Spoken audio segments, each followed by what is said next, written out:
Moi, je m'appelle Erika et puis je suis fabricante de jouets en peluche à Montréal. C'est ça, j'ai commencé l'entreprise il y a 20 ans. J'ai commencé à la maison. J'avais une machine à coudre dans ma cuisine au tout début. Et puis après une pièce de la maison, ça s'agrandissait petit à petit. Il me fallait un plus grand local et j'ai eu la chance de tomber sur cette boutique. C'est un ancien magasin général dans le Myland. Je suis tombée en amour avec le lieu et puis voilà, on s'est installé là depuis 16 ans maintenant. Au fil du temps, j'ai vraiment eu besoin d'aide parce que je ne pouvais pas assurer toute la production moi-même et toutes les tâches qu'il y avait autour pour que la compagnie fonctionne. Donc j'ai commencé par engager une couturière et puis après, bon, il y a eu plus de personnes qui se sont ajoutées à l'équipe au fil du temps. Oui, alors l'hôpital a existé après les premières peluches, en effet.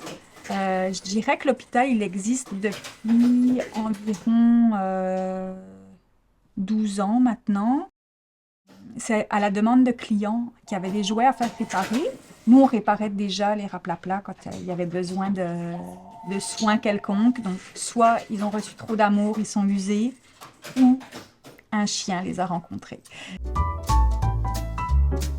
Et puis, on a commencé par le faire pour une bonne cliente qui avait amené un raplapla et qui avait une petite girafe d'une autre marque qui avait besoin de soins.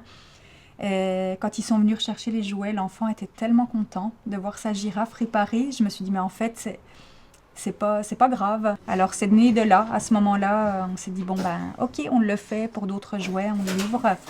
Et puis, ça marche super bien. On a des jouets qui arrivent de partout, qui viennent pas seulement du Québec, là d'ailleurs, au Canada, des États-Unis, des fois d'Europe.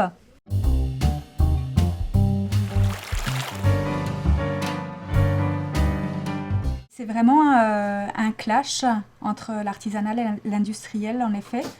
Donc, des jouets qui sont produits outre-mer vont être produits à très bas coût, souvent dans des conditions humaines très difficiles. C'est pas très connu. On en parle de plus en plus pour les vêtements, mais c'est la même chose dans l'industrie du jouet. Donc, c'est sûr que quand on décide de faire une production locale, nos coûts sont facilement quadruplés, je dirais. Notre prix de vente, c'est facilement 4 fois le prix d'un jouet qui arrive d'Asie, parfois plus. Ça, c'est un défi pour nous parce qu'on a besoin de faire un petit peu d'éducation aux clients.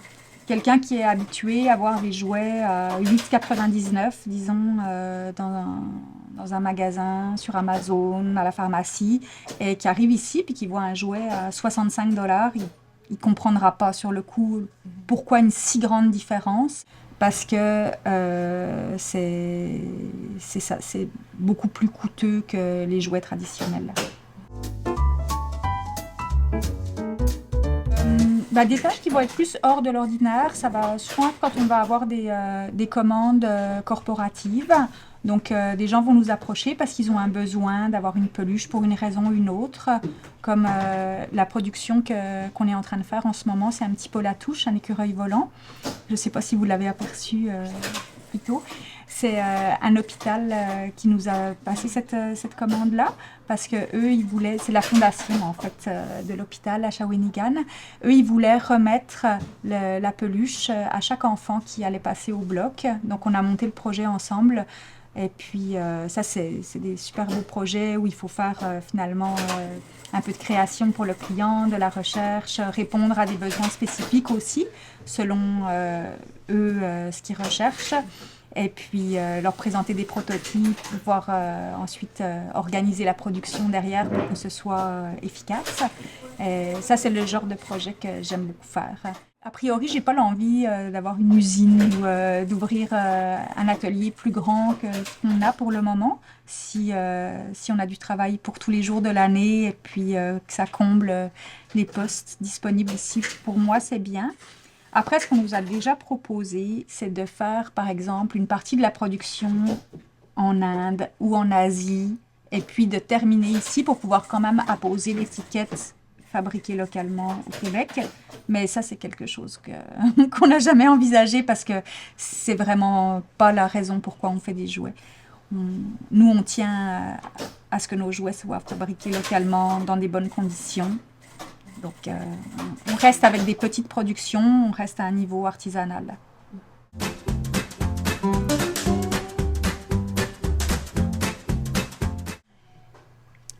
Moi, ce qui me plaît dans l'artisanat, c'est de rester vraiment à échelle humaine avec des êtres humains qui vont avoir un savoir-faire et puis qui vont consacrer du temps à parvenir à fabriquer un objet parfait.